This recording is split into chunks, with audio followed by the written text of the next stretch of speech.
اسماعیل ہانیہ ایران کی دعوت پر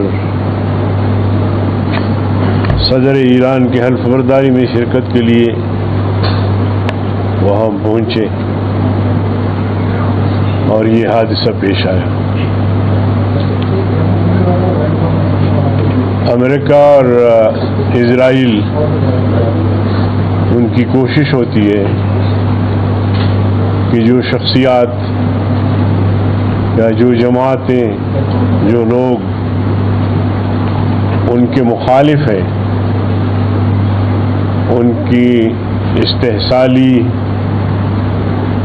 اور قبضہ گیری کے مخالف ہے، ان کو چن چن کے قتل کرواتے ہیں۔ اسماعیل ہانیہ کا سانحہ بہت بڑا سانحہ ہے۔ وہ بہت بڑی شخصیت کے مالک تھے اور انہوں نے اسرائیل کے قبضے کے خلاف مسلسل جدوجہد کی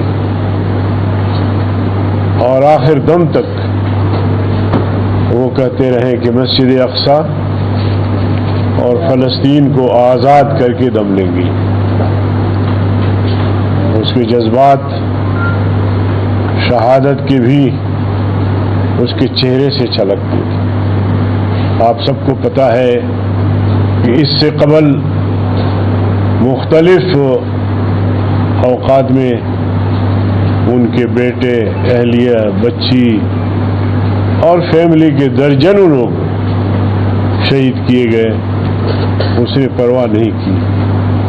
اس نے کہا کہ ارض فلسطین اور بیت المقدس کے لیے میں آخری دم تک لڑوں گا۔ اللہ تعالیٰ ان کی شہادت کو قبول فرمائے، اور یہ یقیناً ایک بہت بڑا حادثہ ہے۔ اب سوال یہ ہے کہ وہ ایران کی دعوت پر ایران چلے گئے۔ اب ایران کے جو سیکورٹی فورسز تھے، کیا ہم یہ سمجھے کہ ان کی ناکامی ہے کہ ایران میں آ کر اسرائیل حملہ کرتا ہے، میزائل کا حملہ کرتا ہے؟ اس سسٹم کا توڑ کیا ایران کے پاس نہیں تھا؟ یہ سوال ہے، اور اس سوال کا بہتر جواب خود ایران دے سکے گا۔ بظاہر تو اسرائیل نے جنگ کو وسعت دینے کے لیے یہ حرکت کی ہے، اور اسی طرح چھوٹے چھوٹے جو قرب و جوار میں عرب ریاستیں ہیں، وقفے وقفے سے وہاں بھی وہ بمباری کرتے ہیں، میزائل مارتے ہیں۔ لیکن بدقسمتی یہ ہے کہ مسلم دنیا لفاظی پر گزارا کر رہی ہے، یہ کریں گے وہ کریں گے، مگر اب تک اسرائیل کے خلاف کسی نے کوئی اقدام نہیں اٹھایا۔ فلسطینی اپنی جنگ خود لڑ رہے ہیں، غزہ کے مسلمان محاصرے میں ہیں، پانی ان کو میسر نہیں، کھانا میسر نہیں۔ مسلم دنیا اندھی ہے، نہیں دیکھ رہی۔ جب ان کے سروں پہ بات آئے گی تب ان کو پتہ لگے گا۔ تو میں تو سمجھتا ہوں کہ اب مسلم دنیا کو بیدار ہونا چاہیے، فلسطینیوں کی مدد بھی کرنی چاہیے، اور کوئی ایسے اقدامات اٹھانے چاہیے۔ اگر جنگ کی سکت ان میں نہیں ہے، جنگ کی وہ جرأت نہیں کر پاتے، تو کم از کم سیاسی، سماجی، اقتصادی بائیکاٹ تو کریں۔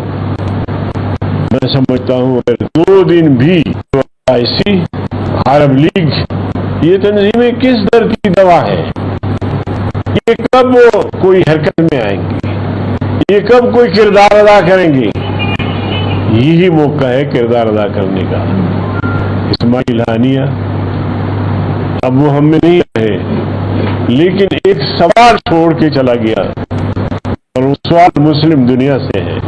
وہ مسلم امہ سے ہے، وہ OIC سے ہے، وہ عرب لیگ سے ہے کہ کیا بیت المقدس ہمیشہ اسرائیل کے محاصرے میں رہے گا اور مسلم دنیا تکتی رہے گی، یا کوئی جرأت کا مظاہرہ کرے گی؟ یہ ایک سوال ہے۔ بہرکیف میں سمجھتا ہوں کہ یہ بڑا سانیہ ہے ہمارے لیے، سب کے لیے، مسلمانوں کے لیے، پاکستانی بھائی کے لیے، وہ بھی بے تحاشا بیت المقدس سے، قبلہ اول سے محبت بھی کرتے ہیں، جذبہ بھی رکھتے ہیں، مطالبہ بھی کرتے ہیں کہ صدقے کھول دی جائے، ہمیں اجازت دی جائے تو ہم کفن باندھ کے بیت المقدس کی تحفظ کے لیے چلے جائیں گے۔ یہ محل مملکتیں کر سکتی ہیں، ہمارے ہاتھ میں کچھ ہوتا تو ہم ضرور کرتے، اور اس وقت میں ان محاسبین کے لیے جمعیت اسلام نے بہت سے چندے وغیرہ بھی کیے، ان تک پہنچائے، اور ابھی بھی ہمارا دسترخوان وہاں لگا ہوا جمعیت ہے کہ یہ ہمت آئے، دیکھنے میں تو نہیں آ رہا۔ اور اسی طرح ہم انشاءاللہ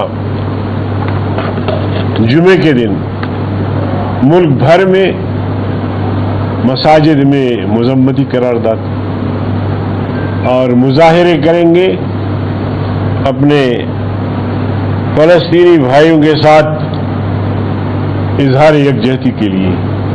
جمعہ کو ملک بھر میں احتجاجی مظاہرہ، یکجہتی احتجاجی مظاہرہ فلسطین کے ساتھ، اور اسی طرح مساجد میں قرارداد مذمت پاس کی جائے گی۔ اور جمعیت علماء اسلام نے پارلیمنٹ میں بھی قرارداد مذمت کے لیے کاغذ جمع کیا ہے۔ کل بھی میں نے گزارش کی تھی کہ کم از کم اس ہاؤس سے قرارداد مذمت جانا چاہیے، جو چیف جسٹس صاحب نے فیصلے صادر کیے ہیں، اور اس کو کنڈم کرنا چاہیے۔ آج بھی ہم کہتے ہیں کہ چیف جسٹس صاحب ہوش کے ناخن لیں، ان کے ساتھی ہوش کے ناخن لیں۔ ختم نبوت کا مسئلہ انتہائی اہم مسئلہ ہے، ہمارے عقیدہ و ایمان کا مسئلہ ہے، اور اس مسئلے پر تمام مکاتب فکر جو مختلف تنظیموں جماعتوں میں ہیں وہ بھی متفق ہیں، اور کسی کی دو رائے نہیں ہے۔ ختم نبوت کا مسئلہ آتا ہے تو سارے کے سارے جو ہے وہ ایک پلیٹ فارم پہ اکٹھے ہو جاتے ہیں۔ اب بھی وقت ہے، اب بھی وقت ہے، اب بھی وقت ہے کہ چیف جسٹس صاحب عدالت عالیہ جو ہے وہ اپنا فیصلہ واپس لے لیں، ورنہ اس کے نتائج بہت بھیانک ہو سکتے ہیں۔ تو یہ آج فلسطین کے حوالے سے، اور اسی طرح آپ کو دیکھ رہے ہیں خیبر پختونخوا میں حالات ٹھیک نہیں ہیں، بلوچستان میں حالات ٹھیک نہیں ہیں۔ بلوچستان میں تو ایک جلسہ ہونا تھا گوادر میں، اس جلسے کو ناکام بنانے کے لیے مختلف حربے استعمال کیے گئے، نہتے لوگوں پر فائرنگ کی گئی، اس کے نتیجے میں لوگ جو ہے کافی تعداد میں جو ہے لوگ مر گئے۔ تو ایسے میں جو تنظیم تھی انہوں نے